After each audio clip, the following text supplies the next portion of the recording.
I'm hitting the road for more grand days out around our beautiful country. It's picture postcard perfect. And as always, taking me every mile of the way, my hard-working little camper van. Do you like my van? Named after one of my favourite people, Helen Mirren. Well done, Helen, you superstar. She's the perfect travelling companion. For great adventures. Well, hi. All across the country. I'll be going all out. Oh, wow. To find breathtaking places. Look at this. It is stunning. Explore hidden treasures. You're blowing my mind. You're blowing my mind. And meet wonderful people. Yeah! It's a celebration of some amazing sights. I'm loving this. Both big. Look at that. Spectacular. And small. Oh, that's amazing. So come and join me. Start it. On my grand days out.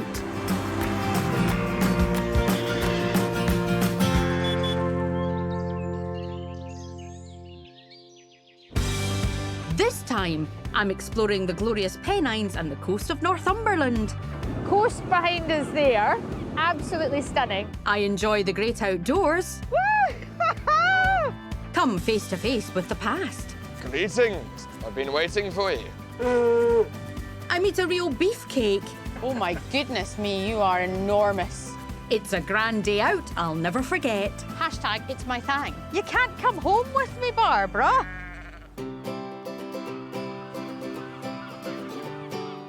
The northeast corner of England is heaving with seductive scenery. In fact, it feels like the great outdoors at its absolute best.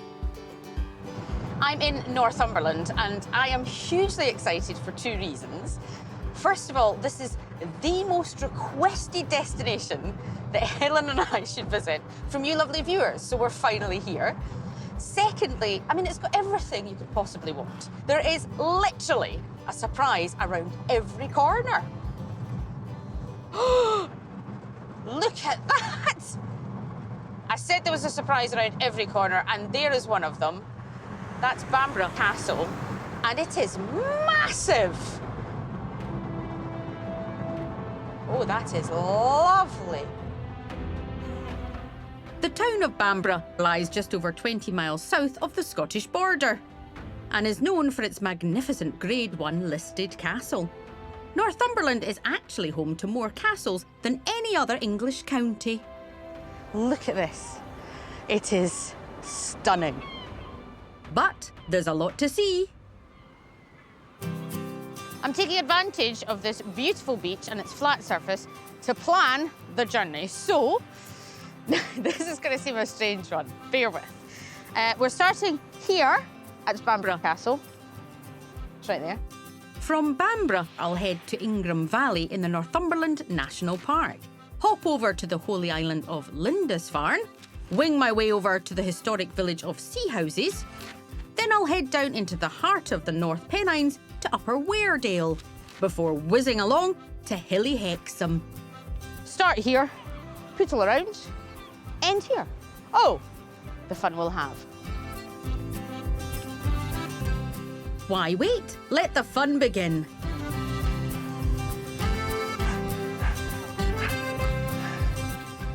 A little love makes the world go round, doesn't it?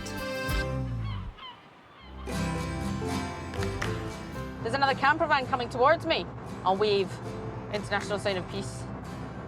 See if they, Hello! Look at that massive wave! Oh, I'm so sorry. It makes me so happy. Both of them wave. See, Helen, wherever you go, people love you. And where we're going is the beautiful Ingram Valley, deep in the Northumberland National Park. When I was younger, we would go on holiday every year to a farm, a working one, mind, and I would wake up in the morning to the sound of the cows and the chickens. And to a small Calman, it felt magical. Now, I'm on my way to a farm now, but there's something a little different about it. Patrick knows everything about this glorious place. Hi, Patrick, Hello. how are you? I'm very well, thanks. Hugely excited because I understand the farm offers an interesting excursion. It's a safari, isn't it? It's a safari. It's a national park experience. And along the way, we look at how the farm works and also enjoy the views, the wildlife and the livestock. So, Patrick, running these safaris, what does it mean to you? It's a dream. I had the dream 30 years ago. It's taken 30 years before I can... I do a safari in Northumberland. Wonderful. So it's a remarkable thing. Living the dream, as they say. Living the dream, I think. Yes. Yes. And it's kind of him to share that dream with me. This land, nestled in the Cheviot Hills, has been farmed for over 6,000 years. Skylarks. Oh, beautiful. Officially England's most tranquil national park, it boasts the highest point in Northumberland. But luckily, I won't need to do any hiking today to get a look around. I can see already there are quite a lot of grazing kind of animals around. These are some of our red deer, which you can just about make out. Just down there? Down there. Over 150 native red deer have been reintroduced to the hills where their ancestors roamed. Their grey winter coats turn red in the summer months, giving them their name. The females are in that field there. Where are the stags? Well, you can just see that they're sitting down. They're very lazy, the stags. You just make out these red deer here. These are the teenagers. So is that them there? Yes, that's right. There's about 75 in that group. Okay, so there's about 75 teenage red deer having a lie down there. Resting, why not? Yes. The deer are in calving season, so we can't get too close. Bumpy, bumpy. Oh, look at that peacock! Oh, yes. Oh, my goodness! But some of the animals here are ready to say hello. So these are Aberdeen Angus bulls you can see now. So, bulls? Bulls, yes. Bulls? Yes. Right. Lovely animals. Okay, they are huge! There are 4 mating bulls here, but El Nino is the star attraction, and he's hard to miss. Well, hi. Oh, my goodness me, you are enormous. I think everyone says that. Wow! So I'm going to give her some cake now. Okay, right, fine. I'll wait in the safety. Turns out bulls enjoy cattle cake. Well, anyone who likes cake is a friend of mine. Although theirs is compressed grain, so probably not all that yummy. El Nino is 1,300 kilograms of love machine. 1,300 kilograms of love machine. That's a Tinder profile if ever I've heard one. And I mean, they're very kind and gentle animals. They are incredible beasts. They really are. Bye, bulls. Now for a Calman-sized cutie. So this is Jangles. Jangles. An orphan calf. Rejected by its mum. It No. happens now and again. But she's lovely. She's really friendly. Come on, and let's she'll feed. give Jangles a feed. Hi, Jangles. Hi, sweetie. Do you want it? There we go. That's a yes. She doesn't mess about. This is a first. Jangles. Jangles has got quite a thirst on her. You're all right, Jangles. You're doing okay. I mean... I can take over, Susan, if you want. No, okay, it's such a gentle thing, feeding a calf. It's so relaxing. You're an absolute sweetheart. Apparently, Jangles could gain upwards of £2 a day as she grows. I'm tempted to say it's like meat and all-you-can-eat buffet, I'll be honest with you. It is. OK, you're nearly done there, Almost sweetie. done. And there we are. That's it. If you've never seen a baby calf devour 2 litres in 2 minutes, you've not lived. You are covered in cow slaver now, Patrick. I am. What a pleasure. Right, come on. There's no shortage of treasures here in these valleys. Due to archaeological finds, 1,300 acres of the land itself has the same protection as Stonehenge. On the hillside today is Graham. He knows everything you need to know about the ancient Bronze Age pottery found here. Graham, what are you doing here? What's your thing? That's what young people say. What's your thing? What's your thing? My thing? Yep. My thing is making replicas of very ancient pottery. Right. Largely because we're in the middle of a landscape here that's absolutely full of archaeology and wonderful discoveries. Right. Over 40 prehistoric settlements have been found, along with flint tools and both Neolithic and early Bronze Age pottery. The pottery that's here, is that also partly to do with the landscape and the materials that were available? This landscape's full of clay. It was mostly deposited here in the last ice age. So most of it is large quantities of ground down Scotland. Sorry. You said to me. Yeah, those glaciers swept down. So this is part of, let's not say ground down Scotland, this is part of the geology of my homeland. It is. Which it is has indeed. become a clay. It has. Can I do anything today? Yes. What you're going to do is you're going to make a replica of a Bronze Age pot, like one of the ones we've got here. Fabulous. Hashtag, it's my thang. It's your fang. Right. Basically, what we start off with is a pinch pot. Take your thumb, you press it into the top a little bit, you turn it around, you make it a bit deeper. Turn it around and pinching and pinching. I've literally got Scotland in the palms of my hands, so I better do myself proud. Okay, so how's that doing? That's looking really good. Let's get some decoration on there. Yes, please. And it turns out the Bronze Age people could make a pattern out of just about anything. And what we're going to use is string.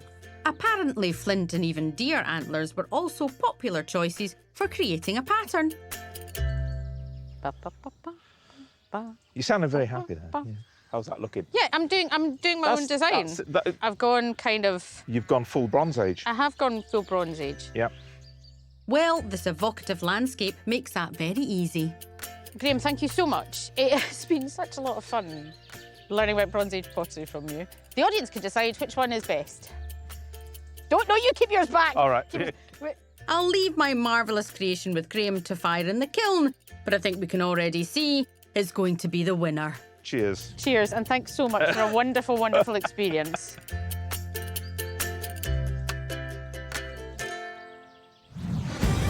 Coming up, we head to a historic island where I learn a valuable lesson. Do not drive into the North Sea. Do not drive into the North Sea. And I get all of a fluster. Yes, it is sexy. Don't overthink it, Susan. Just say yes.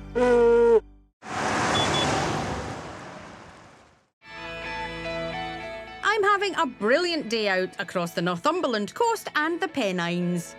I always quite like the bemused looks as I drive towards people. I can't quite work out whether or not I'm a travelling ice cream van, sweet shop, or children's entertainer. I'm travelling nearly 30 miles towards the holy island of Lindisfarne on the Northumberland coast. Excitingly, to get there, we need to cross a tidal causeway. Helen and I have never done this before. We've never driven on a causeway, so this is a bit of a thrill. You have to be careful when you plan to tackle the causeway, as twice a day it's completely submerged beneath the sea. Luckily, we've done our homework and timed it right. Here we go, here we go. Sorry, keep your voice down. Here we go. All right, causeway, Holy Island Causeway, here we are. Driving across the causeway with Helen Mirren, not the real one. I mean, essentially, you think of a causeway and you think, oh, it'll be a tiny little sandy thing. It's a road, it's a real road. There's no need to get concerned about the fact the sea's on either side and seaweed and rocks. It's fine. I'm not sure who I'm trying to convince, but the causeway is just a mile long, so before you know it, you're on the island. Is that me? Am I on it? Am I on it? Is this me on it? Oh, I'm on it. Oh, there we are. That was seamless. Oh, well done, Helen.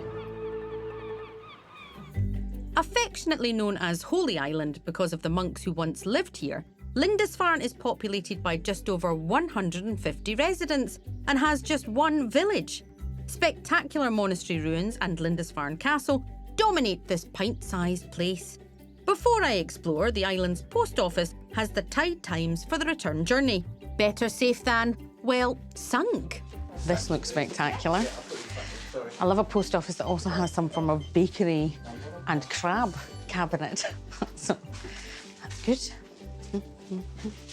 Hello. Morning. How are you? I'm good, thank you. You? Yeah, good, thank you. Bex is just the woman to help me. Okay. Do you know what the times are? Yes. 5:15. 5:15. Yes. Perfect. Because it sounds like a silly thing, but sometimes people don't read the signs, do they? They don't, no. And that's when we have a few incidents. Yes. Yes. Only just this week we had a call out for the Coast Guard where there was a car waist deep. And when we got there, They said they just weren't aware of the tide times and it had just taken them by surprise. Since 2000, the RNLI have rescued 276 adults, 33 children and a number of dogs from the causeway crossing. Many cars have perished trying to drive across when the tide is coming in or out. You said you waded it. Are you one of the people that would help? Yes, there's a whole team of us, part of the Coast Guard. Yes. So we can do what we can to help that by not driving into the North Sea. Exactly. Right. Do not drive into the North Sea. Do not drive into the North Sea. Good advice. Thank you so much, Bex. Wait there for a second. But that's not all I came in for. Can I buy a fridge magnet, please? I always buy a fridge magnet from wherever I go. Thanks very much.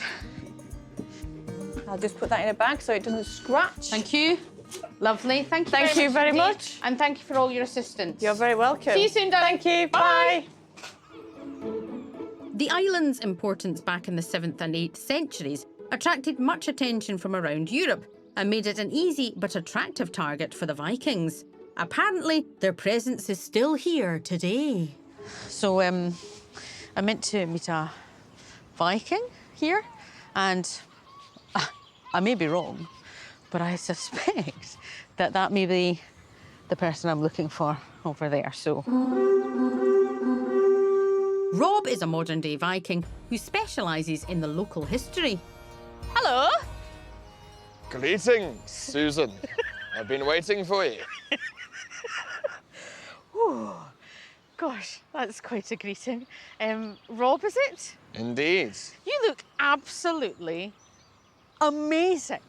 Dramatic is what I'd say, but thank you. It is dramatic. The first significant Viking raid in the UK was said to have happened right here on the monastery at Lindisfarne. The scale and nature shocked the world, and 250 years of violent Viking raids followed. Rob knows just about everything about these invaders, starting with how they dressed. This is what a typical Viking warrior would have worn. And what's the first thing you notice? Well, it's got no horns on it. I would say that is the most common myth. They just wore practical helmets to protect them from attack. Exactly. Believe it or not, what I'm wearing is not really authentic. They were actually very good weavers. They'd make their own tunics. But as I'm sure you'll agree, Susan, this is sexier. Now, I'm in a very difficult situation here, Rob, because you've just asked me if I think that's sexy. Objectively, I'm not objectifying. Yes, it is sexy. Don't overthink it, Susan. Just say yes. Yes, it's sexy, Rob. Maybe it's best we stick to safer subjects. So the Vikings, what would you call them? Were they a people? Were they a nation? Essentially, it actually derives from the phrase known as Vikinger, which translates to sea pirate. It was a profession where the Scandinavian warriors were becoming so associated with raiding across the seas that they became known as the Viking. That is fascinating. What's that horn? That is your battle horn. It's a battle horn. Indeed, which Vikings would blow in order to essentially motivate their troops into battle and also as kind of a message to their gods. Look, I'm here. If they wanted to ascend to their Viking heaven, to Valhalla! To Valhalla! Indeed. You got the gist of it. So, shall we try and summon some of our fellow Vikings? Let's do it. OK. It's exciting to think that some of the first Viking horns in Britain may have been blown right here. And now I'm about to sound that same ancient battle cry. OK.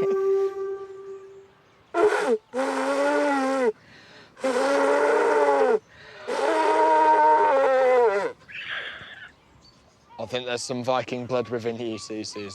So, I mean, what I'll probably do to contact the other Vikings, Rob, is I'll probably just send them a text or something. Just send them a text. I'm sure that's what the Vikings would have done if they could. It's like you're all, to Valhalla! And I'm like... So thank you very much for that, Rob. I'm really sorry I didn't do the Viking gods justice. It's okay. But it's been quite the thrill meeting you. Indeed, you too. May the gods be with you, always. And with you. The island may have rich history, but there's plenty to enjoy today, which is just as well, as the tide is high and the island is an island with no way off just yet. Award-winning photographer Emma has been taking gorgeous images here for more than 20 years. Hello, Emma. Hello. Hello. Pleasure to meet you. Whilst trying to capture its beauty, Emma fell in love with the island and moved here. What is it about it that you're passionate about? It's just absolutely amazing. It's just the way that it makes you feel. And it is a creative experience. It's not just about going out with your camera and snapping things. It's about creating a moment in time. I love taking snaps on my grand days out, but I think Emma could make them photo album worthy. What are the major mistakes people make when they take photographs? Not thinking about where the edges of the image would lie. For instance, you don't want to chop someone's head off on the photograph. Not necessarily, although some of my wedding photographs. What I would suggest doing is you take a test shot. So, Emma, I'd like you to help me maybe just be a little bit better, more focused. I apologise for using that. More focused, if you will, in terms of my photography. Would that be OK with you? That's absolutely fine, Right, yes. let's head off and I'll get my camera. The views of the harbour with Lindisfarne Castle on the island's peninsula are some of the most photographed attractions here, so it seems like a good place to start. Right, Emma, tell me about what you think of when you see this area. The background would be the castle. Your middle ground would be the sea with the boats. Your foreground would be the boat. I'm going to take a test shot and see OK. how it looks. So, now, I quite like it because it's like the rope's drawing you in to the picture. You've got a leading line there, taking you into that image. Right, a portrait one as well. OK. Do you know what? I immediately see what you mean. That is 100 times better. You have a look. Yep. That's 100 times better just by turning the camera. But if I'm really pleased with that photograph. I'm going to get that framed for my house. Thank you so much for that. You're more than welcome. That is brilliant. The perfect souvenir from my grand day out. And it's now past 5:15, the tides are low and the causeway is clear. We are heading back along the causeway after an astonishingly brilliant time on this gorgeous island. I've learned things, I've tried things, and I've blown a horn. I mean, who could ask for more? Coming up, I go island hopping. Woo-hoo-hoo. And there's surprises in the Pennines. I've made best friends with a sheep called Barbara.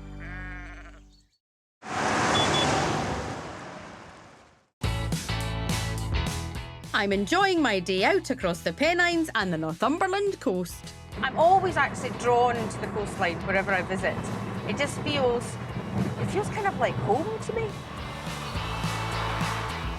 Helen and I are following the scent of the sea air across to the historic fishing village of Sea Houses.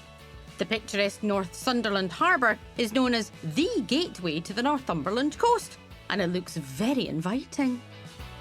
Hello. Morning, Susan. Nice to meet you, William. How are you doing? Is this Helen? Yes, it's lovely. Third generation tour boat operator William is going to show me some of the finest views from the North Sea. What a beautiful day we have to go out on the water. Sun's shining. Yeah. It's a little bit breezy, But the wind's in the right direction. Ha ha ha ha! Shall we get started, William? Certainly. Let's go. To sea. I'm looking forward to seeing this part of the Northumberland coast. 40 miles of it is classed as an area of outstanding natural beauty. Here we go. Way! Woo-hoo-hoo. There we are. But it's very beautiful. It's a gorgeous day. Coast behind us there. Absolutely stunning. And just the right amount of up and down to reassure you, you're on a boat. Just a couple of miles offshore are the Farne Islands, which make up the most famous seabird sanctuary in the British Isles. There are 28 in total, and this one is called Staple Island. Wow. Absolutely incredible. So, what seabirds can we see? Guillemots are the penguin-like birds. Yes, And I that's love standing them. They're beautiful birds. They look very like a penguin. There's about 20,000 pair of those guillemots here at the islands. But when you look over there, I've never seen so many guillemots in my entire life. Absolutely incredible. There are currently 23 species here, and 160,000 seabirds come together each summer to breed. So, guillemots, what else have we got? The gulls that you see, the little gulls there, those are kittiwakes. Yeah. And then the big birds with the long necks, which are dark in colour, you'll see one or two of them on the cliffs there. Those are shags. Shags? Shags, a bird just like a cormorant. I mean, there's a large colony of grey seals, nearly 3,000 or 4,000 seals out here at the islands. They are having the time of their lives. There are thousands of them in the water. They're diving, they're flying, they're swimming. It is one of those moments where you have to pinch yourself that I've managed to see this. And when I go back home and people will say to me, what did you do? I was surrounded by tens of thousands of birds and it was spectacular.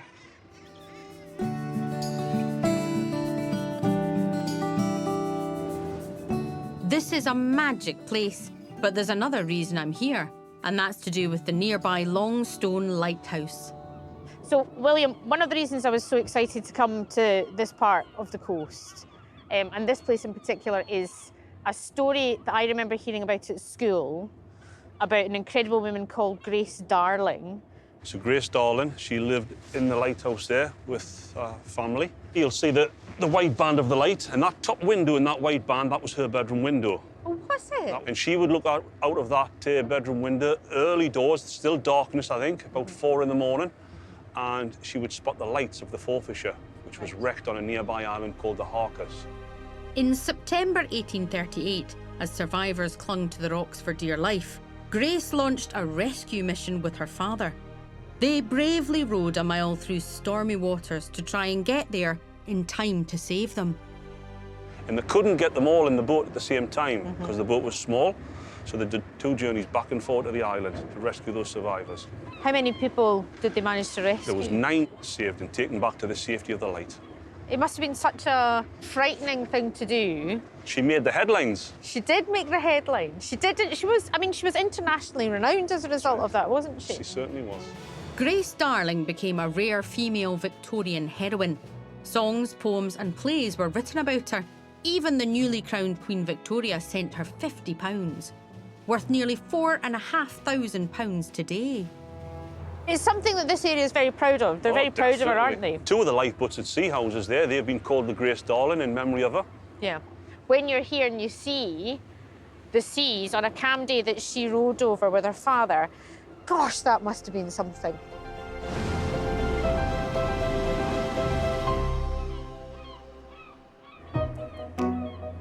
Stunning place, this.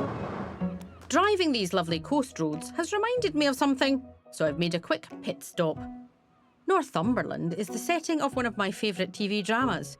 You could say I'm a super fan, and I'll tell you why. I have lots of cats, and they're named after some of my favourite women. And I wanted to call one of them after one of my favourite fictional detectives, who's from here, the incomparable DCI Vera Stanhope, played by the legend, the icon that is Brenda Blethyn. Nothing makes me happier on a Sunday night at 8 o'clock and having a cup of tea, some biscuits, and watching her solve every crime in the Northumberland region with merely a, "Eee, it was you, wasn't it?" I love her so much, I wish I could be her. Maybe one day I'll get my own detective show, and I know just how it would look.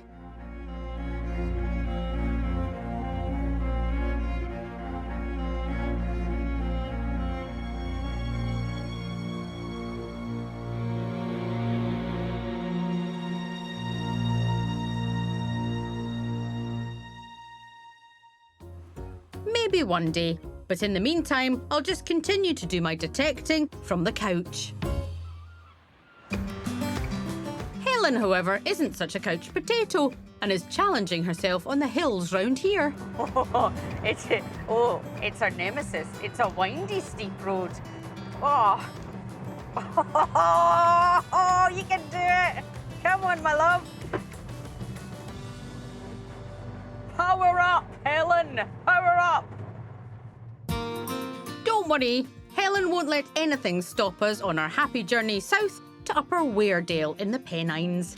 A stunning collection of hills and dales sprawling for 250 miles. It's affectionately known as the backbone of England, and this part is an area of outstanding natural beauty. One of the great things about this area is how the landscape changes everywhere you go. It's such a beautiful, beautiful view of the countryside, though. It seems apt that I'm on my way to meet one of my favourite things in the world, a shepherdess. Ellie lives deep in the valleys. Here she has taken in and cares for a flock of rescue sheep. Hello, lovely. Hello, sweeties. Hello. Do you want some food? Would you like some? Do you want some, Kester? Do you want some food? Hello, So this baby. is This is Kester. Kester. Oh, would you like to? Yeah, of course, I'd love to. Just in my hand? Yep. Just nibbling. This is Pale behind you. Hey, Pale. She was originally one of a trio. She's one of my oldest two now. So I had Whiter Shade and Pale. And this is Barbara. Barbara. My sister-in-law's called Barbara. Oh, really? So I'll recognise Barbara. And would you like some food, Barbara? Oh, lovely. Oh, you're standing on my Kester. toe. The herd of 16 are a mix of Shetlands and Crosses. Each has their own personality, just like us humans. Some are definitely naughtier than others. Do you know, Ellie, I thought there was somebody telling me there was something wrong with my microphone. And it was a sheep nibbling. It was a sheep nibbling my... Well, it's Barbara. She thinks she's got a connection with you. Barbara. OK, basically what's happened is I've come to see a flock of rescue sheep and I've made best friends with a sheep called Barbara, who has followed me around this entire field. So thanks, Barbara, for your company. That's Barbara again. There's Barbara. You can't come home with me, Barbara. I think she'd fit in Helen Mirren. I think she would fit in Helen Mirren. That's the problem.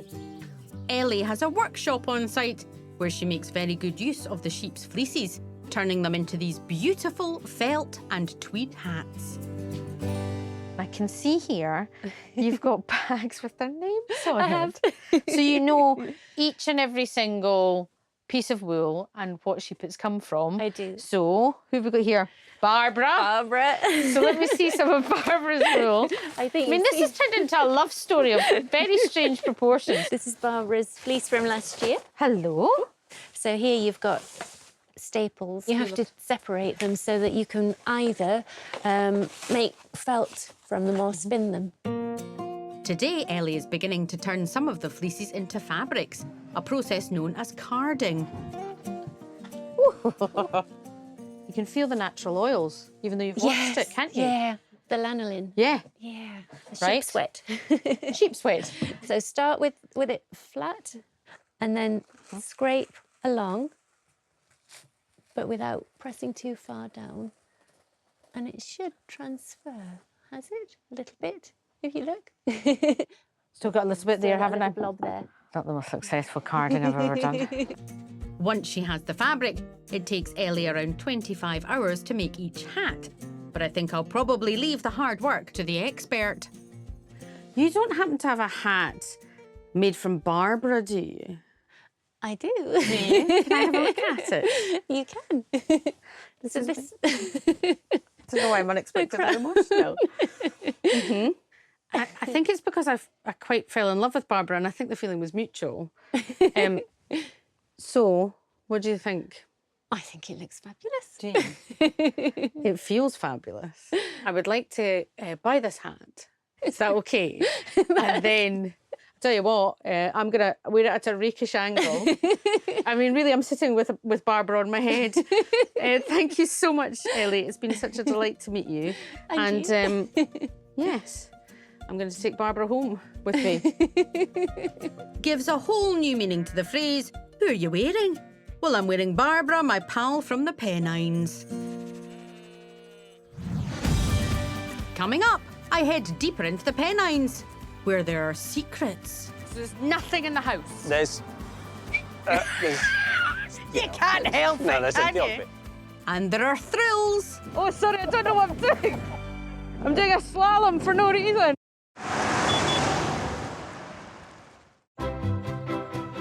I'm having a grand day out exploring the Northumberland coast and the Pennines. This area may be absolutely beautiful, but I'm told I shouldn't get too relaxed. apparently there are monsters in these hills. I'm heading just over 10 miles north to Allenale Town, which seems an unlikely spot for monsters. But look, and you will find. Hi, Neil. Hello. How you doing? I am doing well, thank you. Neil is a fellow sci-fi fan and founder of the Museum of Classic Sci-Fi. It was quite easy to spot, to be honest, just Yep. look for the Dalek. Yeah. Tell me, how did it all start? I love science fiction. The museum started following my visit to the 1975 Blackpool Doctor Who exhibition when I was 5. I always wanted to do something like that. And I'd been collecting and restoring props for about 30 years. Basically, what you have behind you, Neil, is what I dream of having myself one day, which is a house full of stuff. Yes. And my wife living somewhere over there, so Yes. she can't tell me to get rid of the stuff. I said to my wife, right, give me the cellar, Yep. nothing in the house. Right, so basically the house, that is the rule. So basically there will not be a Dalek teapot or a Dalek, you know what I mean? So there's nothing in the house. There's You can't help No, it, there's can the odd you? bit. Can I go for a wee wander and I'll meet up with you later on? Absolutely. At the core of the collection are rare and classic movie props and costumes. Many have been restored by Neil. Today, over 200 attractions are on display. Wow. This is just like all of my sci-fi dreams come true. Something from Planet of the Apes. That's amazing. Oh my goodness. This is Star Trek. That's the Borg. There's everything from the classic Day of the Triffids to modern Marvel blockbusters. Oh, this is, do you know what it is? It's not just a museum, it's a walk down memory lane. This is absolutely smashing. Darth Vader. I am your father. This is where I want to live. But I dare say the owner would have something to say about that. Hi, Hello. Neil. Hello. This is amazing. Thank you. I'm glad you like, yeah. What's behind the TARDIS door? Magical things. Magical things. My favourite things. Slightly sinister. Your favourite things? This is my favourite Can we go things. behind the door? Go on then. Right, okay then. Okay. This is the good stuff. Well, I've travelled through the TARDIS and landed at some of the scariest monsters of all, the Cybermen. Why do you think it is that the Cybermen in particular captured people's imagination? Oh, there's an X factor to monsters. I think the faces, the helmets were really something. As soon as you see it, you can't mistake it for any other kind of TV or film monster. Yeah. That's a Cyberman. I never thought I'd get this close to a Cyberman and live to tell the tale. Who was your doctor then? A cross between John Pertwee and Tom Baker. I think it's the ones you grew up with. That's why You Peter know? Davidson's my doctor. I love Peter Davison. Peter Davidson's my doctor. I've just noticed. There's a K9. It's the only replica in the museum, actually. But put them in because people love K9s. Yes. But, Susan... I don't care if it's a replica, it's K9. But, Susan, it's a sea devil arm. Yeah. K9's over there. Susan. Yeah. Sea devil arm. K9. It's the sea devil arm. So the joy of sci-fi, in my view, is that two perfectly respectable people can have quite a loud argument about whether or not a robot dog or a sea devil arm is the best thing in this museum. I'd argue K9 all day long, but Helen's waiting for me. Sea devil arm. K9. Sea devil arm. K9.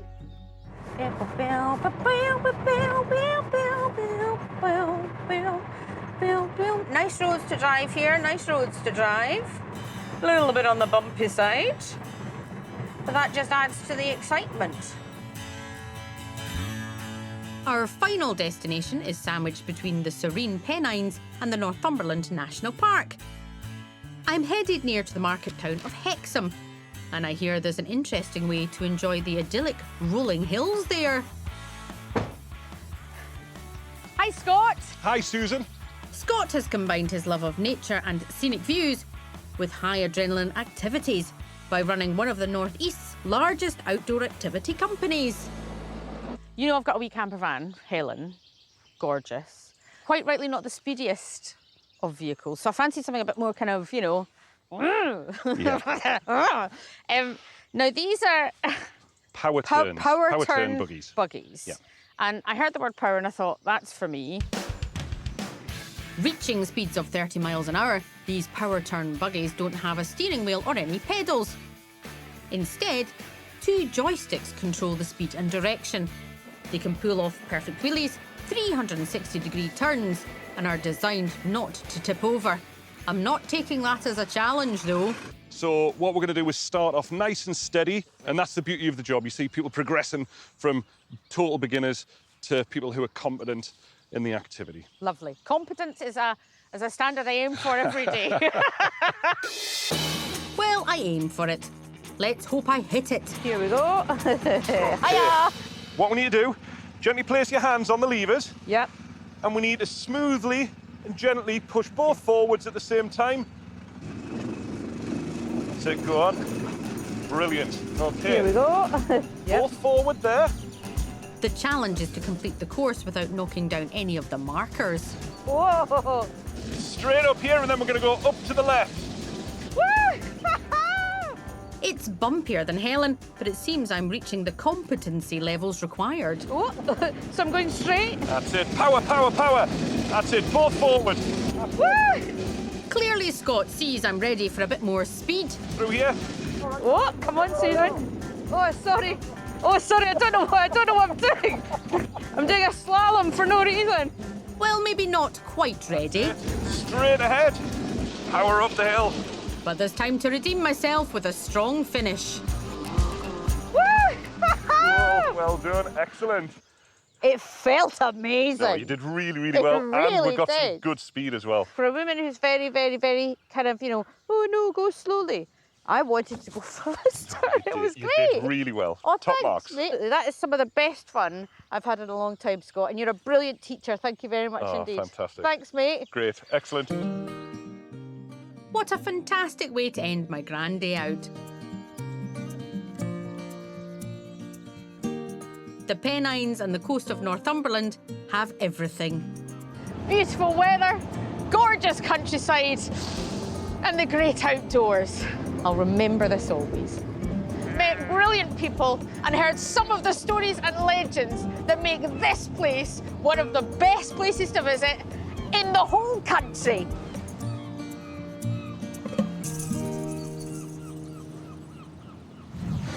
Next time, I'm in Jane Austen country, Hampshire, Thatched cottages, village greens. It's very beautiful. where it's a truth universally acknowledged This is extraordinary. that it will be a bodice-burstingly exciting, Sent me quite a quiver, Chris. swooningly dramatic, This cow dung is second to none. Chef's kiss. beautiful jaunt. You have awoken in me an obsession with Jane Austen.